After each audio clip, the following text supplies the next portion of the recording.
سلگتی آگ پر ابشی کے ہونٹوں سے صدا آئی سلگتی آگ۔ شیراز کے ایک بزرگ حضرت فاش رحمت اللہ تعالی علیہ فرماتے ہیں کہ میرے گھر میں ایک بچہ پیدا ہوا،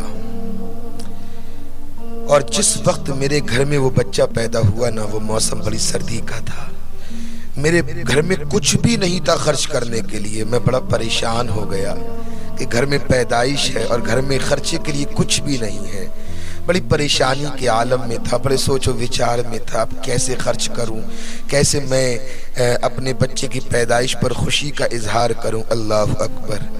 حضرت فاش کہتے ہیں نا، میں سو گیا، کہتے میں سو گیا، اور جب سویا نا تو مقدر جاگ گیا۔ سبحان اللہ، بولے سبحان اللہ۔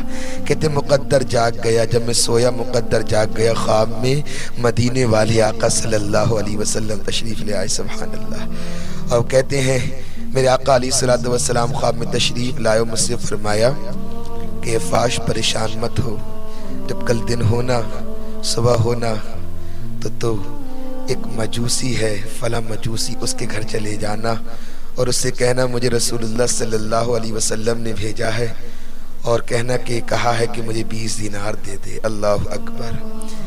ایک مجوسی کہتے ہیں آگ کی پوجا کرنے والے کو۔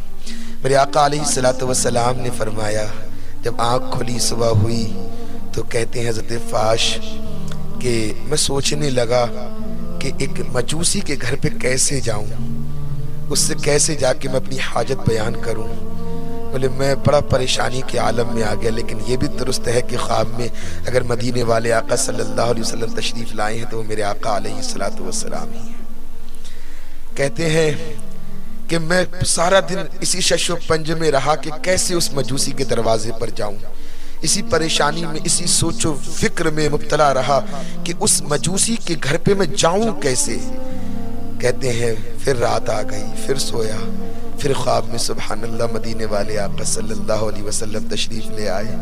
کہتے ہیں آقا علیہ السلام نے مجھ سے فرمایا کہ اے فاش، تمہیں پریشان ہونے کی ضرورت نہیں ہے، تم کچھ فکر مت کرو، کچھ مت سوچو، جو ہم نے کہا ہے سیدھے اس مجوسی کے گھر چلے جاؤ اور اس سے بس اتنا کہہ دینا کہ ہمارے نبی صلی اللہ علیہ وسلم نے بھیجا ہے، میں حاجت مند ہوں، مجھے 20 دینار دے دو۔ سبحان اللہ، کیسے آقا ہے، اپنے غلاموں پہ ہر وقت نظر رہتی ہے۔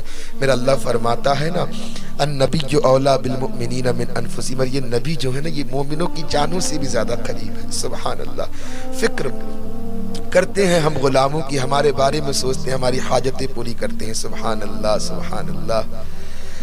حضرت فاش کہتے ہیں پھر دوسرا دن ہوا، صبح ہوئی، تو میں اس مجوسی کے گھر کی طرف روانہ ہوا۔ کہتے ہیں میں اس کے دروازے پر پہنچا نا، تب کیا دیکھتا ہوں وہ پہلے ہی سے دروازے پر اپنے ہاتھ میں کچھ لے کے کھڑا ہوا تھا۔ سبحان اللہ۔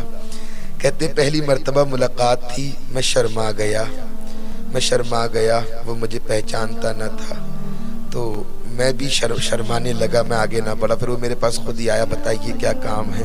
تو حضرت فاش کہتے ہیں میں نے دل پکا کر کے ہمت باندھ کے کہہ دیا کہ مجھے رسول اللہ صلی اللہ علیہ وسلم نے بھیجا ہے، 20 دینار دے دو۔ تو وہ مجوسی کہتا تو لیجئے نا، میں آپ ہی کے انتظار میں تو یہاں کھڑا ہوا تھا 20 دینار لے کے۔ سبحان اللہ۔ حضرت فاش چکر میں پڑ جاتے ہیں، تعجب ہوا۔ میں نے اس مجوسی سے پوچھا بھئی آپ کو کیسے علم کہ میں آپ کے پاس آنے والا ہوں اپنی حاجت کے لیے اور آپ سے 20 دینار طلب کروں گا، آپ پہلے سے وہ طے شدہ رقم لے کے کھڑے ہوئے ہیں؟ تو مجوسی کہتا ہے کہ رات میرے خواب میں بھی ایک نورانی شکل والے بزرگ آئے تھے اور انہوں نے مجھ سے فرمایا تھا کہ کل تیرے دروازے پہ ایک حاجت مند آئے گا، اس کو 20 دینار دے دینا، اسی لیے میں دروازے پہ کھڑا ہوا تھا کہ تم آؤ گے تو میں تمہیں 20 دینار دوں گا۔ حضرت فاش اللہ اکبر کہتے ہیں پھر اس مجوسی نے ان بزرگ کا حلیہ بتایا، تو جیسا میں نے خواب میں رسول اللہ صلی اللہ علیہ وسلم کو دیکھا تھا ویسا ہی حلیہ بیان کیا۔ میں نے اس مجوسی سے کہا ارے یہی تو ہمارے آقا صلی اللہ علیہ وسلم ہے۔ سبحان اللہ۔ مجوسی کے خواب میں بھی میرے آقا تشریف لائے۔ سبحان اللہ۔ پھر وہ مجوسی نے تھوڑی دیر توقف کیا اور اس کے بعد حضرت فاش رحمت اللہ تعالی علیہ سے کہا کہ آپ مجھے اپنے گھر لے چلو گے؟ حضرت فاش نے کہا بالکل۔